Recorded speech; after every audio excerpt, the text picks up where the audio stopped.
NDS, new diet system, नई भोजन प्रणाली समझो आप। तो उनका 30 साल का 28 साल का अपना अनुभव जो उन्होंने अपने ऊपर प्रैक्टिकल किया, उनको फायदा हुआ, उसके बाद अपने परिवार पे आजमाया उन्होंने। परिवार के लोग ठीक हुए, फिर रिश्तेदारों पे आजमाया, वो ठीक हुए, फिर लोगों को बताना शुरू किया। और लोगों को भी क्या बताया कि मैंने ये किया, मुझे इससे ये रिजल्ट मिला, आप करके देखो, रिजल्ट मिलता तो करो, नहीं तो मत करो। क्योंकि उन्होंने किसी के ऊपर थोपा नहीं, ना ये गारंटी दी कि नहीं इससे सब कुछ ठीक होगा। उन्होंने सिर्फ इतना ही कहा भाई मैंने ये किया, मेरा जो अनुभव है उसमें ये है, आप करके देखो, अपना अनुभव देखो, आपको अच्छा लगे तो करो, नहीं तो छोड़ दो। उसमें फिर क्या था, लोगों ने गुरु जी से पूछना शुरू कर दिया, जी एकदम से इस आहार पर नहीं आ पाएंगे जी। तो गुरु जी ने फिर वही बोला कि अगर आपसे नहीं रुका जाता तो ठीक होने के बाद शाम के समय खा सकते हैं, लेकिन अगर पका हुआ खाओगे तो रोग एक दिन आएगा ही आएगा। लेकिन लोगों ने क्या किया, वो आधा वीडियो देख लिया गुरुजी, जहां तक उनके काम का था कि हाँ खाना बता दिया गुरुजी ने, है ना, वो पीछे का नहीं सुना गुरुजी ने क्या कहा। यहाँ तक कहा गुरुजी ने खाओ और मरो, मेरे सिर मत खाओ, ठीक है ना, खाओ और मरो, लेकिन मेरे सिर। वो लोगों का काम का नहीं था, उन्होंने देखा नहीं, उन्होंने कहां तक देखा, जहां तक उन्हें काम का था, खाना बता दिया गुरुजी ने एक टाइम का, बस मजे आ गए।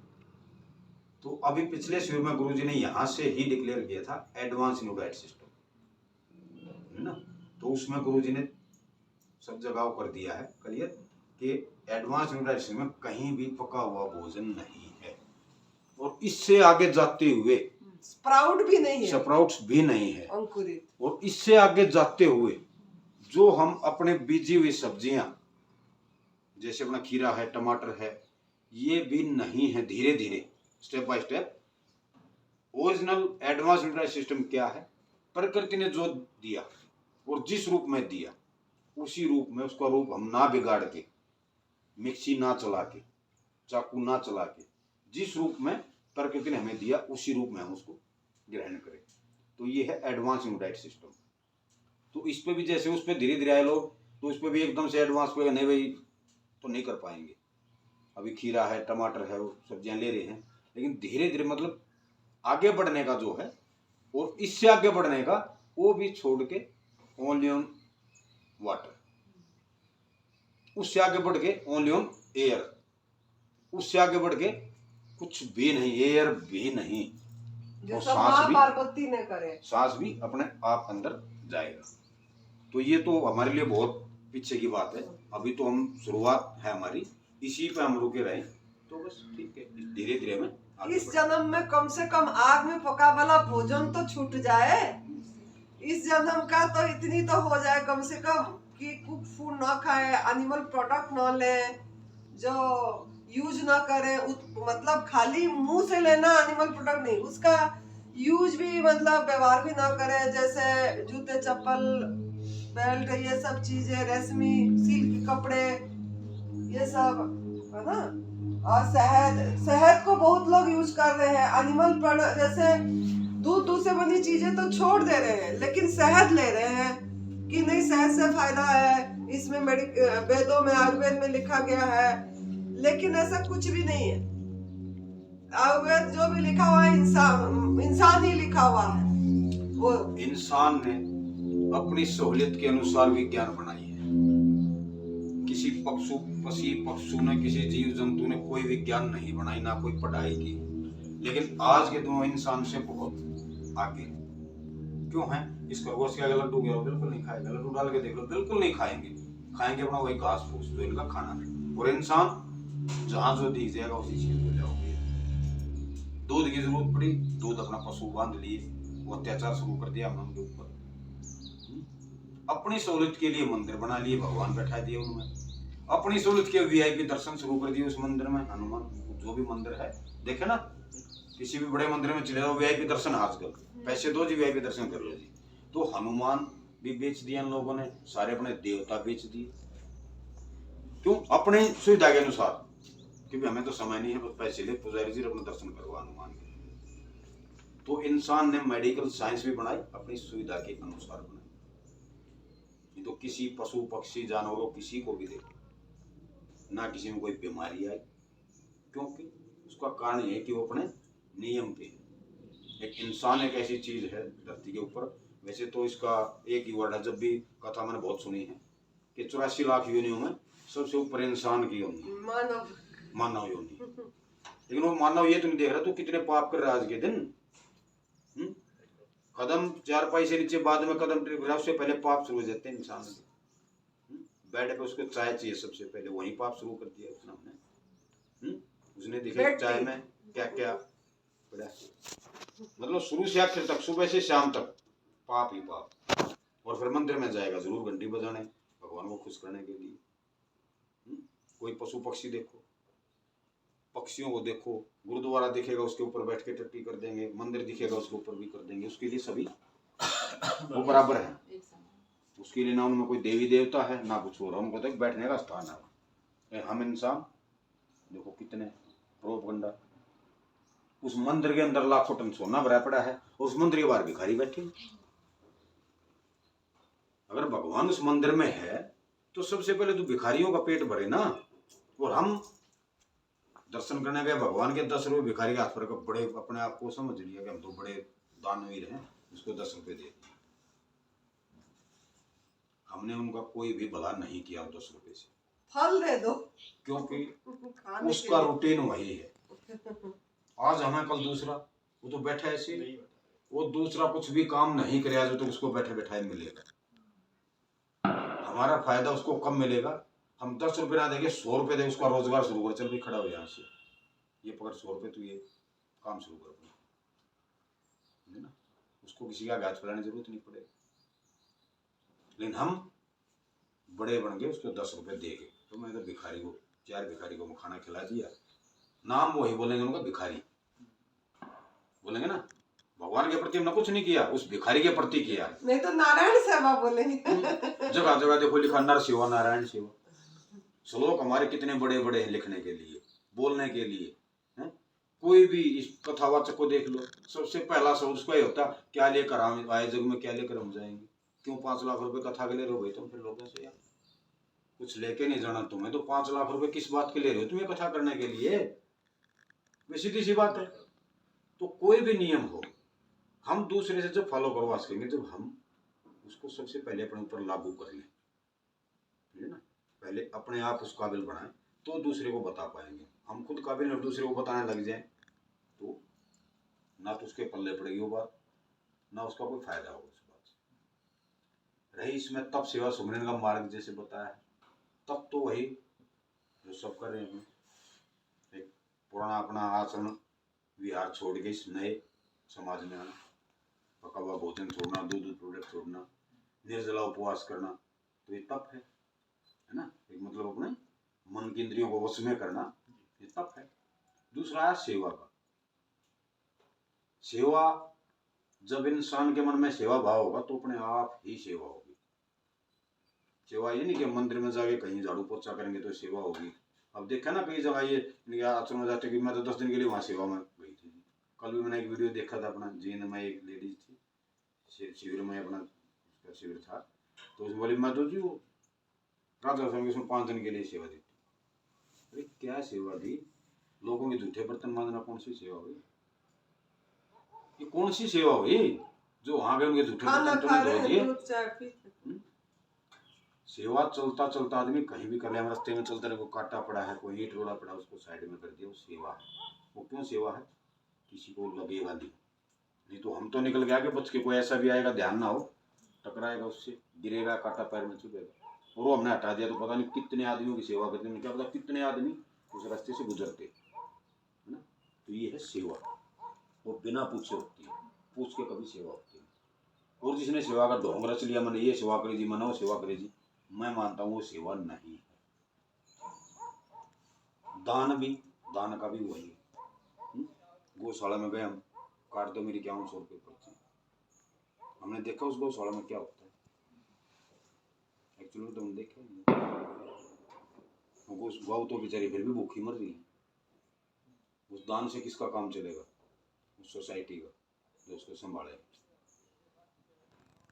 गौ हमारी माता है, कितना बड़ा नारा, देखो गौ हमारी माता है।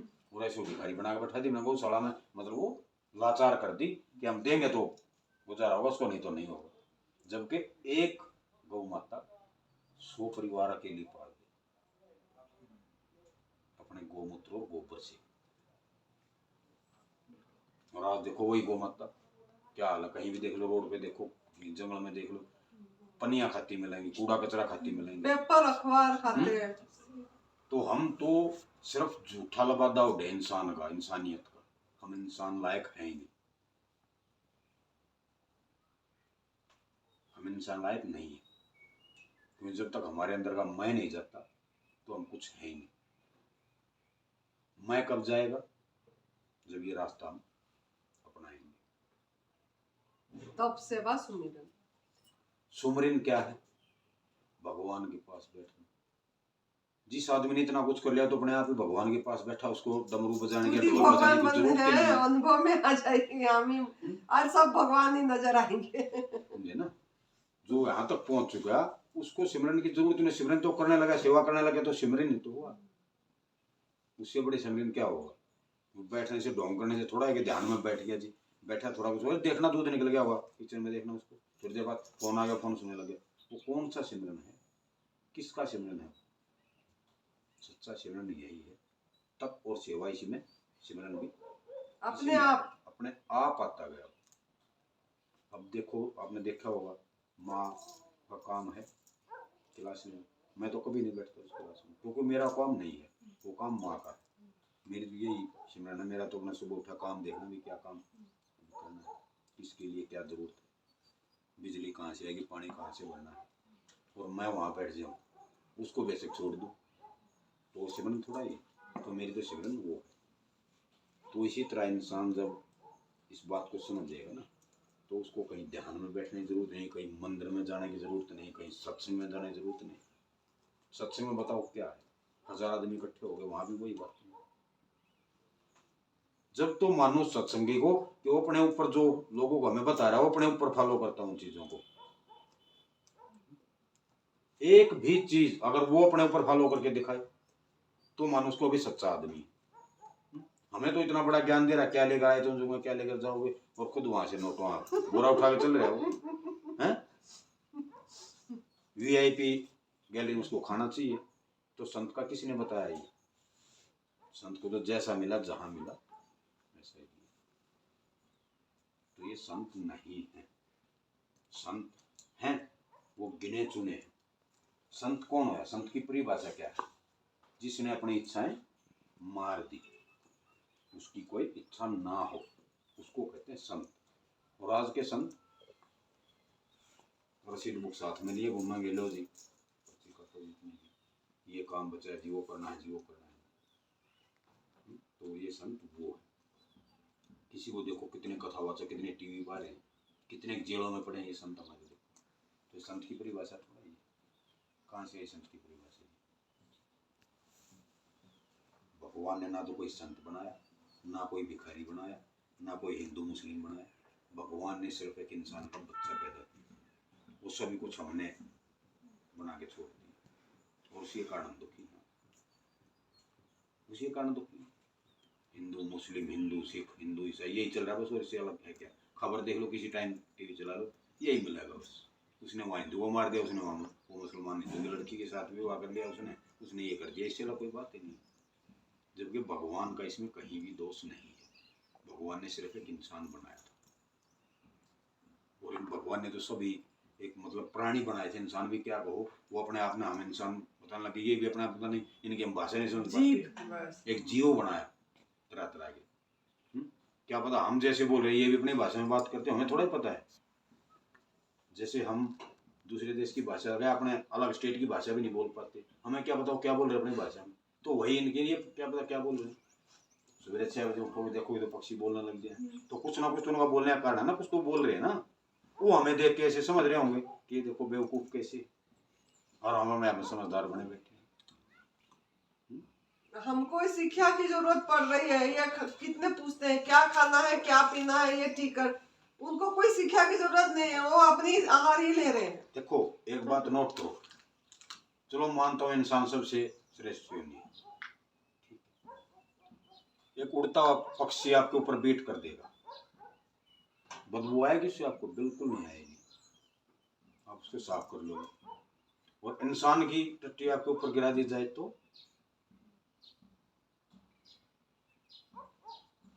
कितनी बदबू आएगी, घृणा हो जाएगी। वो क्यों? क्योंकि उसके अंदर वो गंदगी भरी है, उसने अपना आहार लिया ही नहीं, हमने जो हमारा था वो लिया ही नहीं, उसने वो आहार लिया जो उसका आहार था। और हम देखो उनको इतनी घृणा से देखें।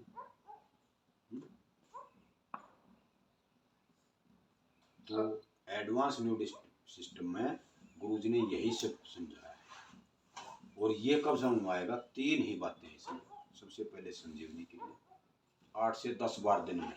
कब तक? जब तक हमारे शरीर की सफाई नहीं होती। उसके बाद निर्जला उपवास कितने घंटे का? शुरुआत करो 2 घंटे से करो, 3 घंटे से करो, ये नहीं कि 6 से 8 घंटे का जरूरी नहीं, वो जितना बढ़ता जाए अपनी क्षमता के अनुसार उसको बढ़ाते जाओ। तीसरा रसाहार, रसाहार पे ना रहा जाए फलाहार, उसमें कच्ची सब्जियां आ गई, सलाद आ गई, फ्रूट्स आ गए, कुछ भी। तो ये सिर्फ एक कितना सा रास्ता है। इसी में लोग देखो पूछते रहेंगे फोन पे फोन, क्या खा लूँ जी, क्या कर लूँ जी। किसी भी बीमारी के लिए कोई अलग से जूस नहीं है, किसी बीमारी के लिए अलग से कोई भी इसमें दवाई नहीं है। निर्जला इसमें दवाई सिर्फ है तो सिर्फ और सिर्फ संजीवनी क्रिया और निर्जला उपवास। निर्जला उपवास कितना? जितना हमारा शरीर बर्दाश्त कर सके, उससे आगे 1 मिनट का भी करेंगे तो हमें नुकसान देगा, फायदा उसका हमें बिल्कुल नहीं होगा। एक बार हमें झटका लगा तो हम उसको कवर करने में सारी जिंदगी भी लग सकती है। तो हमें ध्यान रखना है, जहां तक हमारा शरीर बोले कि हमें ठीक हूँ, वो निर्जला बोझ समझ के नहीं करा, मतलब जब तक वो समझना ही नहीं, वो हमारे मन से कोई है नहीं कि मान निर्जला कर रखा है। हम बस ठीक है, जैसे उठे ऐसे ही व्यवहार हो हमारा, जैसे डेली उठे निर्जला है भाई निर्जला, लेकिन उसको मन में रखना कि मैं निर्जला पे हूँ, मैं निर्जला पे हूँ, कब खोलूंगा, कितने टाइम का करूंगा, वो सोच ही हमें नहीं रखनी है। वो शरीर पे छोड़ दो, शरीर जो बोलेगा जला हार ना। वाटर फास्टिंग कर लो 1 आध दिन, 1-2 दिन जिस टाइम खोलना है उस टाइम वाटर कर सकते हैं। हाँ, डिटॉक्स जो शुरुआत में लेना जरूरी है। वो क्यों जरूरी है? जब हमारा पेट अंदर से खाली हुआ तो ही सफाई होगी। नहीं, जैसे अगर कोई वाटर फास्टिंग करना चाहेगा 2 दिन तो वाटर में चली जाएगी। हाँ, निर्जला करके वाटर फास्टिंग करके उसके बाद डिटॉक्स, उसके बाद डिटॉक्स जूस। क्योंकि जूस भी पचने में टाइम लगता है वाटर के मुकाबले। और वाटर भी ऐसे भर के ग्लास पीना नहीं है, थोड़ा सिप करके पी लिए, रख दिए, जब प्यास लगे तब थोड़ा ले लिए। जब तक हमारा शरीर नहीं मांगता हमें सोचना ही नहीं है। जब लगे अंदर से जीने में मैं तो भूख लगी है या प्यास लगी है, भूख लगे तो खाना, प्यास लगे तो पीना, नहीं तो कुछ नहीं। अब बहुत से लोग देखो डॉक्टर के पास आएंगे, भूख नहीं लगती। अरे अच्छी बात है, भूख नहीं लगती तो अच्छी बात है, बुरी थोड़ा है भूख नहीं लगना। कारण तो देखो किस कारण भूख नहीं लगती, गंदगी अंदर है। वो डॉक्टर ये थोड़ा बताया तेरे अंदर तो सब कुछ भरा पड़ा है इसलिए भूख नहीं लगती, वो तो ऊपर से इतनी दवाई बांध देगा, ये खा लो भाई तो ठीक है। 52 खा ले, भूख लग जाएगी, लीवर का प्रॉब्लम हो गया। हर बीमारी का अलग डॉक्टर बैठा है, किसी भी हॉस्पिटल चले जाओ अलग अलग ओपीडीज मिलेंगी आपको, उनको पढ़ाया गया है। ये ईएनटी है, ये उसकी है, ये पेट की है, ये उसकी है, अलग अलग ओपीडी, अलग अलग डॉक्टर। उसके पास गए, उसकी समझने उसने दूसरे रेफर कर दिया, तो जी उसके पास जाओ, हड्डी वाले को दिखाओ, ये तो मेरे से बात नहीं है, हड्डी वाले पास हो, तीसरे पास है, पेट वाले पास जाओ।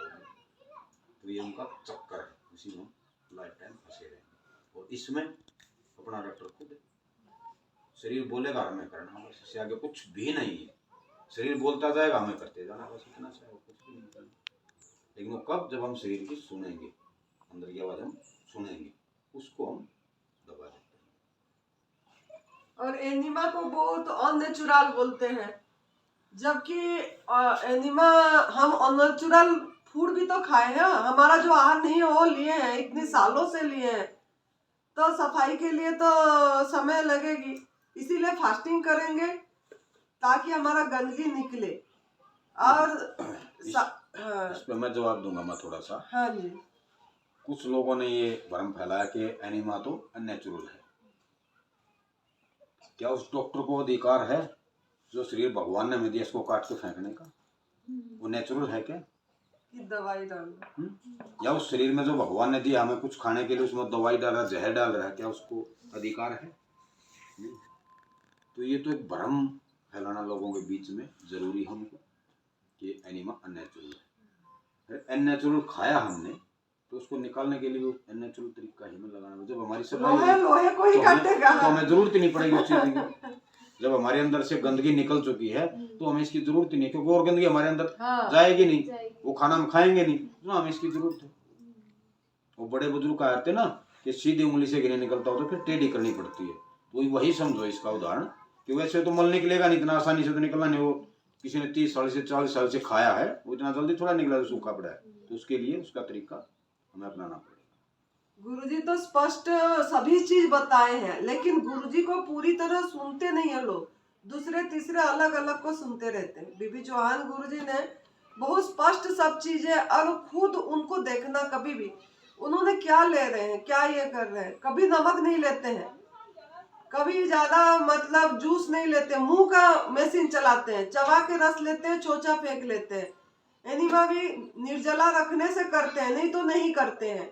जब उनको हमको स्वस्थ हो गए, हमारा जरूरत नहीं है, हमारा बॉडी बता देती है नहीं करना है। अब इसी नमक के ऊपर बात चली तो बताऊं, अभी WHO ने निकाला है एक निष्कर्ष कि इंसान को जितना नमक खाना चाहिए उससे 20 गुना ज्यादा नमक खा रहा है।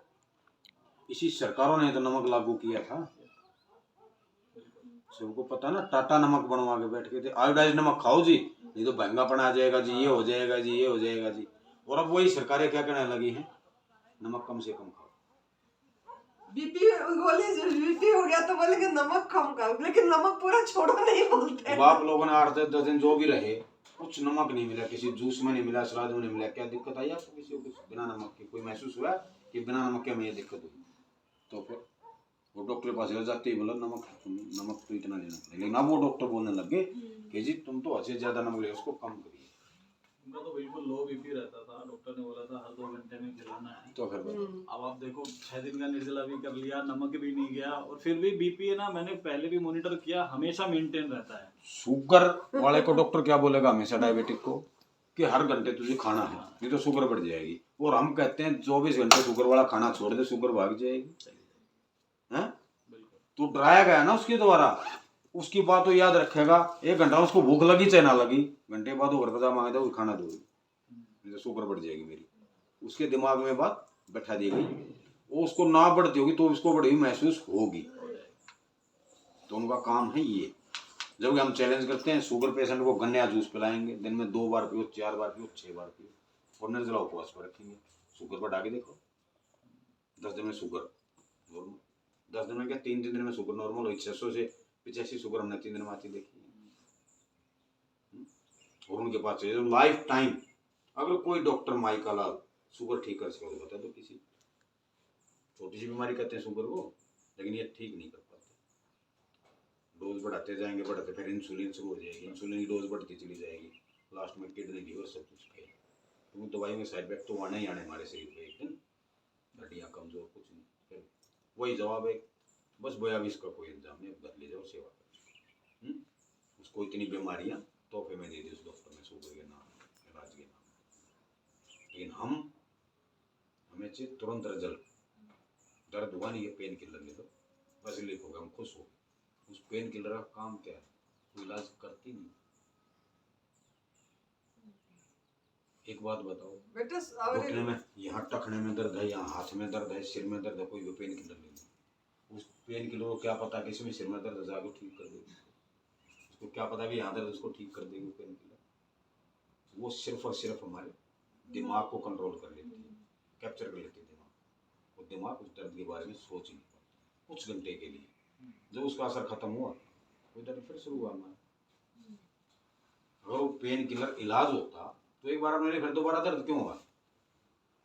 उससे अगर इलाज होता हमारा तो एक बार आपने ले ली, चलो ठीक हो गया पेन, फिर दोबारा क्यों हुआ? अगर वो इलाज होता तो वो इलाज नहीं है। इलाज है सफाई, और बीमारी है हमारे शरीर में जमा हुआ मल। जब हमने अपने शरीर में जमा हुआ गंदगी बाहर कर दी, बीमारियां सारी बाहर कर दी। और डिटॉक्स जूस भी सहयोग करती है ना सफाई में। और जब स्वस्थ हो जाएंगे फिर डिटॉक्स जूस की और लेने की जरूरत नहीं है।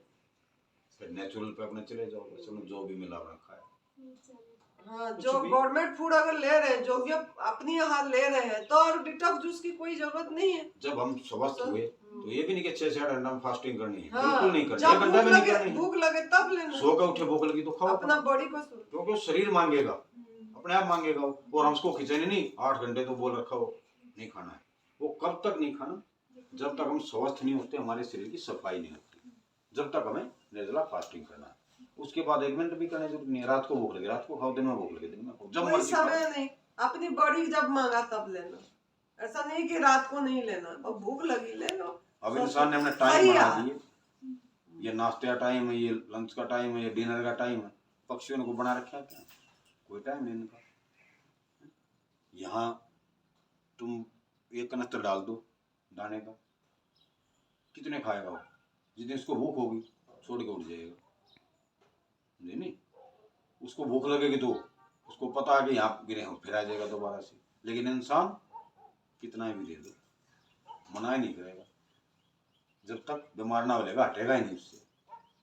अब शादी में देखो कितने तरह के अपना खाना लगा है, जब तक हर खाने का टेस्ट वो नहीं ले लेगा टेंशन से नहीं निकलेगा। पेट उसका भर जाएगा, 1-2 आइटम में भर जाए, लेकिन वो हर खाने को चेक जरूर करेगा, क्योंकि उसकी मन उसका भरा ही नहीं है। पेट तो भर गया, उसका मन नहीं भरा है। फिर वो 2 दिन के लिए डॉक्टर के पास रहेगा जाके, डॉक्टर साहब मैं तो शादी में गया था, खा लिया, अब तुम बता। वो डॉक्टर उसको इतनी दवाइयाँ फिर बांध दे, चलो ये खा ले, वो खुश हो जाएगा। हाँ, जबकि किसी भी बात शादी में जाओ, किसी प्रोग्राम में जाओ, ये कुदरत का नियम है पहले से। हमारे बुजुर्ग आज के वैज्ञानिकों से बहुत बड़े वैज्ञानिक थे, लेकिन हमने उनकी कदर नहीं की। देखो कहीं भी चले जाओ, शादी में सलाद, होटल में चले जाओ, किसी होटल में खाना खाओ, सलाद आती है ना साथ में, वो किस लिए आती है? उसका मतलब हमने दूसरा निकाली, हमने निकाला उसका मतलब स्वाद, लेकिन वो इसलिए कि पहले सलाद को खाओ भाई, पेट भर जाएगा, ये जहर कम से कम खाया जाएगा, उसका मतलब ये है। विवाह शादी में जाओ कहीं भी, वो भी सबसे पहले सलाद। लेकिन हम छोड़ यार, इसको कौन खाएगा, तो घर पे ना रोज खाना। कोई भी हमारा रिश्तेदार हॉस्पिटल में एडमिट है, हम क्या लेके जाएंगे उसे मिलने जाएंगे, बताओ? रोटी तो कोई नहीं लेके लेके जाते, हलवा तो कोई नहीं लेके जाते। वो क्यों? हमें पता ही नहीं क्यों, हमें नहीं पता क्यों। हमारे बड़े लेके जाते हैं, हम भी ले जाओ, चलो यार फ्रूट ले जाओ, यही है ना, पता नहीं ना हमें क्यों। वो इसीलिए तो बीमार है। किससे बीमार है? वो खाना खाने से, तो खाना उसका चेंज करना है, इसलिए हम लेके जाते हैं। डॉक्टर उस बात को नहीं बताएगा, डॉक्टर उसको हल्का खाना क्या बताएगा? दलिया खिचड़ी खिला दो, चाय ब्रेड खिला दो, ब्रेड बिस्किट खिलाओ, हैं ब्रेड बिस्किट खिला दो। क्यों? अगर वो ब्रेड बिस्किट ना खिला तो दोबारा बीमार कैसे होगा वो? उस बिस्किट को खा के देखो, वो पेट में जाने पहले हमारे मुंह में दांतों में चिप जाएगा। और ब्रेड जो मैदे का खमीर बना के ब्रेड बनाया जाता है, सड़ा के उसमें कीड़े चल जाए तो ब्रेड बनता है। तो हल्का खाना कहाँ से हुआ?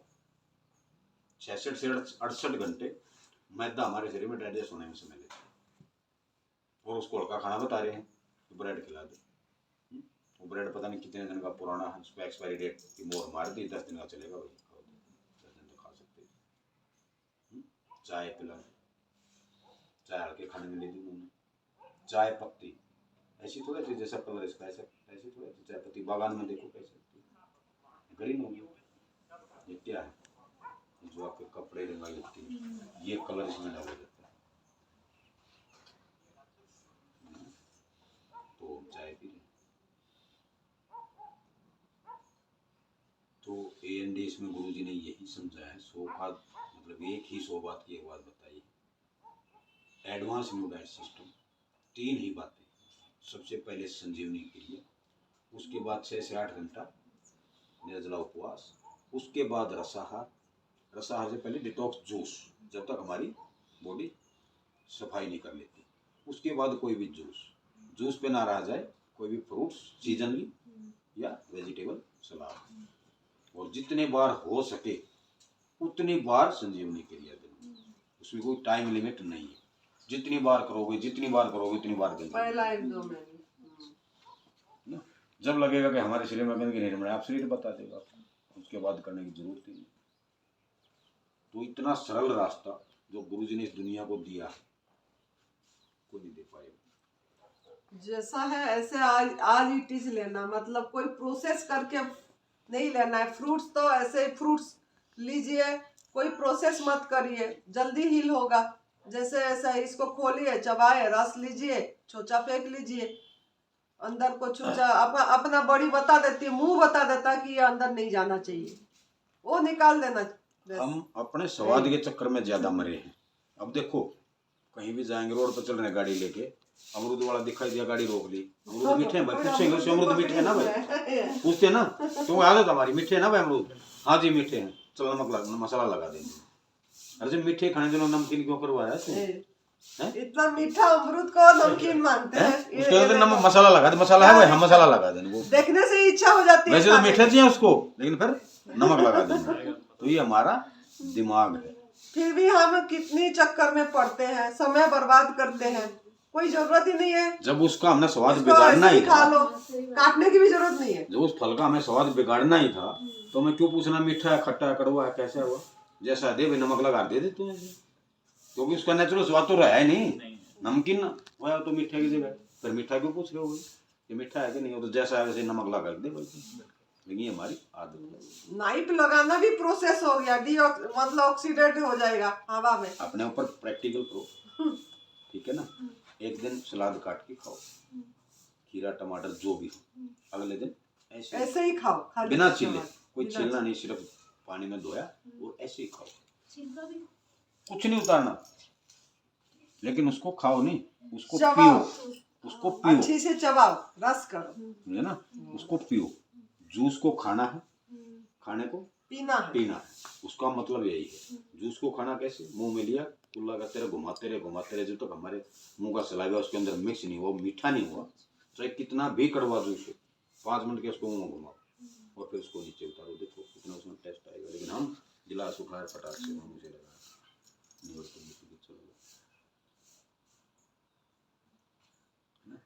एक बंदर को देखो, पेड़ पे जाएगा ना, इतने फ्रूट्स एक बार ले लेगा, क्या करेगा, मुंह में रख लेगा स्टोर करके, देखना कभी दोनों तरफ से इतना फूल जाएगा उसका मुंह, और फिर वो एक एक को निकाल लेगा, चबाता रहेगा अंदर जाते रहेगा, शाम तक अपना काम करता रहेगा। और जैसा गाय भी ना, गाय भैंस, गाय भैंस वो तो हमने रखे हैं ना घरों में, उनको देखो जुगाली करते पहले खा लेगी, रात को कभी नहीं उठते खाते पशु, रात को क्या करेंगे, उसको देखो उनका खाने का जो पहले उनके पेट में खाना का अलग जगह है, उससे निकालते रहेंगे, मुंह में लाएंगे, उसको चबाएंगे, देखा ना, जाग आगे नीचे, और फिर उसको निगलते रहेंगे। तो उसकी प्रक्रिया है। इंसान की ऐसी कोई प्रक्रिया है नहीं, है लेकिन इंसान करता ही नहीं। इंसान को तो ना तो समय है इंसान के पास इन चीज़ों के लिए, ना बुद्धि है अपनी लगाने के लिए। अब दूसरा कुछ भी बता दे, डॉक्टर ये बता देगा ये दवाई तूने 11 बजे लेनी है, 11 बजे 2 मिनट तो नुकसान हो जाएगा, वो खा लेगा। वो 11 बजने से 5 मिनट पहले उस दवाई को ढूंढनी शुरू कर देगा कि मैंने 11 बजे दवाई लेनी है। उसकी तो मान ली उसने, अपने शरीर की उसने बिल्कुल नहीं मानी कि तू दवाई नहीं लेगा तो क्या होगा, देख तो एक बार भाई, मजा तो नहीं करना, कम से कम देखो उसका, भाई एक टाइम दवाई नहीं ली तो उसका क्या इफेक्ट आएगा शरीर। अभी हमारा पंजाब में होशियारपुर शिविर था, तो मैं बैग की तलाशी तो वैसे ही होती है, लेकिन वहाँ दवाइयों की भी तलाशी करवाती, मैं कोई भी दवाई लेके अंदर नहीं गया। तो उसमें एक महान आदमी ऐसा मिला, इतनी दवाइयाँ उसके पास, बोला मैं तो 1 सेकंड के लिए भी दवाइयों से दूर नहीं हूँ, 1 सेकंड के लिए भी दवाई नहीं छोड़ूंगा, डॉक्टर ने बोल रखा कि दवाई हमेशा जेब में होनी चाहिए। बोला फिर डॉक्टर के पास जा, शिविर में नहीं गया। 3 घंटे तक जो लेके आया तो रिक्वेस्ट करता रहा कि दवाई अंदर जाने दो, बिल्कुल नहीं जाने। हाँ इसको दिक्कत हुई, जरूरत पड़ी दवाई की तो हम पहुँचाएंगे अंदर, यार आपको जमा करो, नहीं मैं तो अपनी जेब से बाहर भी ना निकलूँ, दवाई तो जा गए। 9 पेशेंट इंसुलिन के थे वहाँ हमारे, 9 के लोग इंसुलिन वहीं रखी रही, जाते टाइम उनको बुलाना पड़ा, ये दवाई ले जाओ, किस काम है जी हमारे, किस क्यों ले जाए, वो दवाई आज तक वहीं पड़ी, पेटी भरी पड़ी है दवाइयों की वहाँ। तो ये मन का बहम है कि डॉक्टर ने टाइम बता दिया, इस टाइम में दवाई लेनी है तो बस लेनी है, जबकि उसकी हमें जरूरत नहीं है। तो बताओ कहाँ इंसुलिन के लिए ना किसी को चक्कर आए, ना बीपी बढ़ाया, ना किसी का कुछ नहीं हुआ, ना सब आराम से जाते टाइम बुला हम जबरदस्ती करें, यार तुम लिखवा के जाओ ना, मेरे को लेके जाओ ना, ना जी हम क्या करेंगे, और पता क्या करे, किसी और गरीब को दे देना। देखो दान भी करके जा रहे हैं फिर वो जहर को। क्या हमने तो छोड़ दी, किसी गरीब को दे देना। अरे दूसरे को क्यों मरवा रहा है तू जहर दे के? गरीब के लिए तो अच्छी चीज देना। गरीब तेरी दवाई के इंतजार में बैठे हैं। तो सोच हमारी ये, धर्म भी कमाना चाह रहे हैं फिर उस नाम से कि किसी गरीब को दे देना। खुद तो छोड़ दी, किसी गरीब को दे दोगे। तो वही सेवा वाली वही तो बात आई ना, कि हम दानी बहुत बड़े हैं, इंसान बहुत बड़ा दानी है। और बड़ा जहाँ खुश है। दूध जहर पी रहे हैं वहीं पे हम दान दे रहे हैं कितनी, वही उसमें देने की जरूरत ही नहीं है। तो भी आपने समझ लिया सारा। घर पे यही अपना नियम रखिए, ईश्वर पर भरोसा। सबसे एनडीएस क्या है? सबसे पहले ईश्वर पर भरोसा और अपने आप पर भरोसा। लोगों का काम है कहना, लोग तो पतले कहेंगे। हो गए, झुर्रियां पड़ गई, क्या बीमारी आपको, HIV पॉजिटिव तो नहीं हो गई, ये बड़ी बड़ी बातें मतलब लोगों का कहना होता है ना। लेकिन उनकी हम सुनेंगे तो हम ठीक नहीं हो पाएंगे। हाँ, उनको जवाब हमें जरूर देना है कि भाई ठीक है, मुझे ये बीमारी है, तू लिख कि मैं तेरी बीमारी ठीक कर दूंगा, और जो मर्जी मुझे खिला, डॉक्टर के पास ले चल, और तू लिख के दे दे कि मैं तेरी बीमारी ठीक कर दूंगा। वो बोल ही नहीं पाएगा अगले। और फिर उसको बोलो कि तू मेरे पास आ, मैं तेरी बीमारी ठीक कर दूंगा बिना दवाई के, तो थोड़ा सा सोचने में मजबूर होगा। दोबारा से आपको नहीं टोकेगा फिर कि क्या दिक्कत हुई, कैसे कमजोर हुए, चक्कर आए, है ना। तो अपनी जगह पे खड़ा होकर लड़ना सीखो, तो कामयाब होगे। लोगों की सुन के अपने आप में हीन भावना पैदा कर लोगे तो जी नहीं पाओगे इस समाज में। समय देना है 1.5 साल, अपने आप पर सब कुछ ठीक हो जाती है। सब वेट भी बढ़ जाएगी, सब चीज ठीक हो जाएगी, लेकिन बॉडी को हमको समय देना पड़ेगा। हमने गलत आहार इतने साल करे हैं तो 112 kg वेट था मेरा, ठीक है। लेकिन वो वेट कब था? 1.5-2 लीटर शराब का डेली ड्रिंकर था मैं, 6 से 8 सिगरेट के पैकेट चैन स्मोकर था मैं। मांस, मिट्टी, अंडा जो मिला वही खाया। घर पे भी भोजन 2 बार 3 बार खाया, है ना। और उसी का नतीजा ये हुआ जो कैंसर तुम्हें पहुंचाया जिसने। और फिर मेरा वेट 42 kg तक आया। तो 112 kg का आदमी 42 kg का हुआ तो लोग तो कहेंगे ना तो कुछ है ही नहीं भाई, है? और अब मेरा वही वेट, इसी डाइट में, ना मेरी डाइट आज तक बढ़ी है, जो शुरू की थी वही है, बल्कि कम और कोशिश कर रहा हूँ जो हो जाए। 65 और 70 के बीच में रहती है। अभी पीछे 1 महीना वाटर फास्टिंग में था मैं, जिसमें बीच में 9 दिन का निर्जला उपवास भी था, ठीक। जब भी मेरा 3 kg वेट कम होता है, 2 दिन बाद वही। तो ये हमारा शरीर है, इसको ना तो भोजन की जरूरत है। आपका कहाँ पे ना कैंसर था, थोड़ा बता दीजिए, ये पूछ रहे थे बच्चे। मेरा सबसे पहले तो कमर दर्द से शुरुआत थी। कैंसर तक तो डॉक्टर लोगों ने पहुंचाया था, दवाइयाँ देते थे, और कुछ मेरा अपना जो नशे मेरे थे, है ना। 2 महीने 3 महीने कमर दर्द की दवाई लेता रहा। उसके बाद गले में दर्द शुरू हुआ, चेक करवाया तो फूड पाइप में यहाँ गांठ थी, ठीक है। उसके बाद दिल्ली एडमिट हुआ, शिवाजी पार्क मेट्रो स्टेशन पे पंचकुला वाला हॉस्पिटल है, 10 दिन उसमें एडमिट रहा। उन्होंने अपना कहानी। उसके बाद भीलवाड़ा राजस्थान में आयुर्वेदिक दवाई डॉक्टर हंसराज चौधरी, उससे बात की। उसने बोल दिया कि सारे टेस्ट करवा के आओ, और टेस्ट करवाए, पेट में 8 गांठें थी। छिलकिने से मेरी ब्लॉक होया करती। वो कैसे ब्लॉक होया करती? वो आपने एक फिल्म देखी टार्जन द वंडर कार, वो टूट फूट के एक्सीडेंट हो गए, सवेरे अपने आप ठीक हो जाती। तो हाल मेरे सिर का था। आज ये नस बंद होगी, यहाँ ऐसे हाथ लगाओ तो गड्ढा था, पेन शुरू। अगले दिन देखो ये तो ठीक है, यहाँ से दूसरी नस ब्लॉक होगी, मतलब ऑटोमेटिक कहीं ना कहीं सिर में नस ब्लॉक है। जब पता चला कि और में दर्द भी बहुत सिर में दर्द था, ना पेन किलर का कोई आराम था, ना नींद की दवाई वहाँ कोई असर था। लेकिन गुरुजी ने एक ही मंत्र दिया था और उसी पे आज तक कायम हूँ, है ना। गुरुजी मैंने बताया कि गुरुजी 10 दिन हो गए सोए, 10-10 पेन किलर रोज के लेता हूँ, 10-10 12-12, और 10 गोलियाँ दवाई नींद की भी लेता हूँ। तो मैंने बोला बेटा नींद आई? मामला नहीं आई। तो बोला फिर किस लिए उस जहर को शरीर में डाल रहे हो जिससे नींद आपको आई नहीं? जिस काम के लिए आपने दवाई ली वो काम उस दवाई ने किया नहीं, तो गंदगी डाले ना शरीर में, उसको फेंक दो, आनी हो जब अपने आप आएगी। तीसरे दिन मुझे 2 घंटे नींद आई,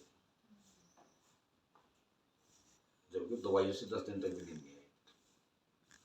तो एक विश्वास जहाँ इंसान का कायम हो जाएगा ना, वहाँ इंसान सफल हो जाएगा। जब तक विश्वास अपने ऊपर नहीं होगा ना, कुछ नहीं होगा। अब मंत्र भी बता दो। ठीक है ना, मंत्र तो वही था, अब जिंदा रहना तो बेटा भूखे मरना होगा, भूखे मर। एक तो मर जाएगा, नहीं तो जिंदा बचेगा। सही बात है। और है भी, देखो मैं खुले शब्दों में बोलता हूँ, कैंसर इतना बड़ा शब्द डॉक्टर लोगों ने बना दिया, और किस कंडीशन में ले जाकर उसको छोड़ दे कैंसर पेशेंट को मरने के लिए, कि ले जाओ किसी भी, एक नहीं किसी भी डॉक्टर के पास जाओ, जो कैंसर पेशेंट की छुट्टी करता हो, क्या जवाब होता है उसका, सुनना क्या लिखता हो कि ले जाओ सेवा कर लो, इसका इतना समय बचा। वो कौन है समय बताने वाला हमारा, कि कितना समय बचा हमारा, उस कंडीशन में किसने पहुंचाया, उस डॉक्टर ने दवाइयाँ रेडिएशन कीमो कर करके पहुंचाया, समझे ना। कैंसर है क्या, क्या है ट्यूमर, हमारे शरीर में जो मल था वो हमारे शरीर ने अपने अक्षमता से उसको एक जगह इकट्ठा कर दिया, वो हमारे शरीर के ऊपर छोड़ दिया, फिर हमारे ऊपर छोड़ दिया कि हम उसको कैसे डिस्ट्रॉय करेंगे। लेकिन हम ट्यूमर होने से डॉक्टर के पास, ठीक है, डॉक्टर जाते बायोप्सी होगी, डॉक्टर ने क्या कर दिया, उसमें पंच कर दिया, वो कीटाणु थे जो शरीर ने पता नहीं सालों से इकट्ठा करके एक जगह किए थे, उस डॉक्टर ने 5 मिनट के अंदर वो फैला पूरे शरीर में फैला दिया। फिर डॉक्टर का सर्कल शुरू होता है, कीमो रेडिएशन, अब ये होगा जी, इतनी कीमो लगेंगी, उसके बाद रेडिएशन होगा जी, अब ऑपरेशन होगा जी, अब फिर लास्ट में क्या होगा, पूरे शरीर में फैल चुका है जी, कोई इलाज नहीं है। अरे फैला तो शुरू दिन से ही दिया तुमने, जिस दिन ट्यूमर में पंच कर दिया था उसी दिन फैल गया था कैंसर। तो वो ट्यूमर ऐसे ही रहता, हम ना ये तरीका भी ना आना, 2 साल 4 साल हमारी लाइफ थी, तो वो एक जगह तो थे कम से कम शरीर में, लेकिन उसको पंच करके हमने पूरे शरीर में कीटाणु को बिखेर दिया, और फिर वो उस एक स्थान पे रेडिएशन देने लग गए, जबकि वो तो कीटाणु पूरे शरीर में जा दिए उसके, वो फिर शरीर को फूकना शुरू कर दिया। आप तो केमो रेडिएशन कुछ नहीं करे थे, है ना? मैं इसलिए नहीं किया था कि मैं बहुत से लोगों को मेडिकल लेके जाया करता और कीमो में देखा करता हूँ उनकी हालात कीमो में क्या होती है ना, तो इसलिए पहले इस चीज से हाथ जोड़ लिए थे, मरना मंजूर है ये। तभी तो गुरुजी को बोले आप दर्द हो रहा है सुसाइड करना है, तो बोले कि सुसाइड मत कर, ऐसे ही भूखे मर जाएगा तो मर जाएगा, नहीं तो जिंदा हो जाएगा, मरना चाहता है तो मर जा भूखे। लेकिन आज देखो आप लोगों को उन्होंने मोटिवेट कर रहे हैं, ठीक हो के हमारे पास जो साधक आए हैं शादी का, ये सब जो उनका जो शरीर की जो डॉक्टरों ने बताए हैं वो ब्रेस्ट कैंसर की है, तो लेकिन हम बोलते हैं कोई बीमारी कैंसर नहीं है, मल है, रुका हुआ गंदगी है। तो सुरेश बेटा जो 4 स्टेज कैंसर डॉक्टरों ने हाथ खड़े कर दिए थे, मना कर दिए थे, और नहीं रहेंगे, सेवा करो लेके, 112 किलो वेट थी, 600 शुगर था, और 8 फूड पाइप में गांठें थी, और ब्रेन में थी, और उसी से उन्होंने खुद लड़ाई लड़े, और पूरी तरह जैसे परम पूज्य श्रद्धा बेबी चौहान गुरुजी ने जो राह दिखाए कि एनिमा फास्टिंग और गॉड मेड फूड, रसाहार नहीं तो फलाहार, बस उस पे वो चल पड़े। हफ्ते में 4 दिन निर्जला, 3 दिन जूस, और पहले बार 11 दिन निर्जला लंबा करे थे, तो उसी से आज वो खड़े हैं, और आज सभी को वो निस्वार्थ और निःशुल्क सेवा दे रहे हैं, और उनका वो संकल्प है, जब भी वो अपनी ये में थे, हीलिंग प्रोसेस में था, जब तब उन्होंने एक ही संकल्प करे थे, अगर मुझे नई जिंदगी मिलेगी तो मैं निस्वार्थ और निःशुल्क सेवा करूंगा, और दवा रहित और रोग रहित दुनिया में लगूंगा, गुरुजी का सपना जितना हो सके मेरे से मैं पूरा करूंगा। तो आज उन्होंने अपनी वचन में कायम है, जैसे राम भगवान जी वचन में मर्यादा पुरुष कायम थे, प्राण जाए पर वचन न जाए, ऐसे हर समय उन्होंने वचन में अपनी कायम है, निःशुल्क सेवा में और निस्वार्थ सेवा में। तो ऐसे ही वचन में अगर हम कायम रहते हैं, अब पूरी तरह गवर्नमेंट फूड में जैसा गुरुजी अपनी अनुभव रखे, सुरेश जी अपनी अनुभव रखे, हम अपने अनुभव रखते हैं कि जो ताकत नेचर फूड में है, जैसे आप देख रहे हैं आज इट इज जो हम दिखा रहे हैं, ये फ्रूट सलाद, खीरा, टमाटर, जो आज इट इज उसको उसी रूप में जो फूल से हुआ है वो फल है।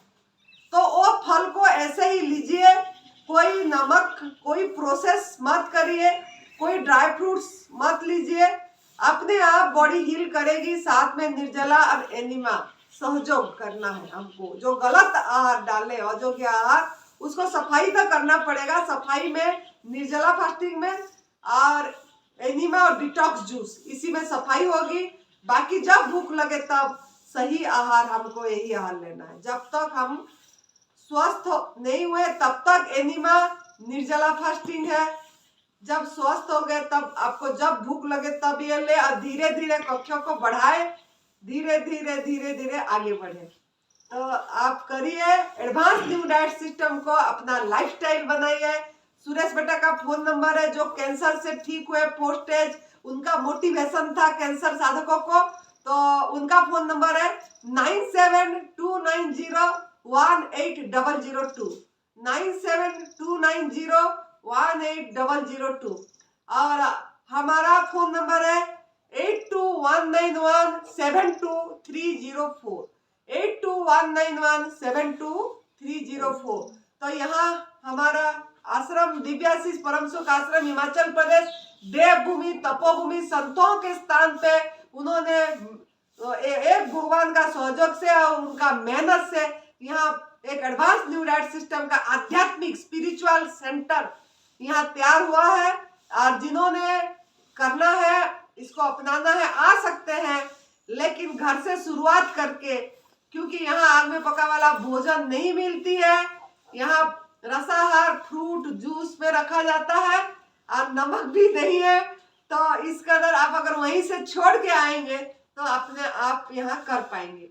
तो यहाँ निःशुल्क होती है, और हरिद्वार में भी सेंटर तैयार हो रही है, वो भी निःशुल्क होगा। वो सुरेश बेटा का संकल्प है, वो भी तैयार हो जाएगी।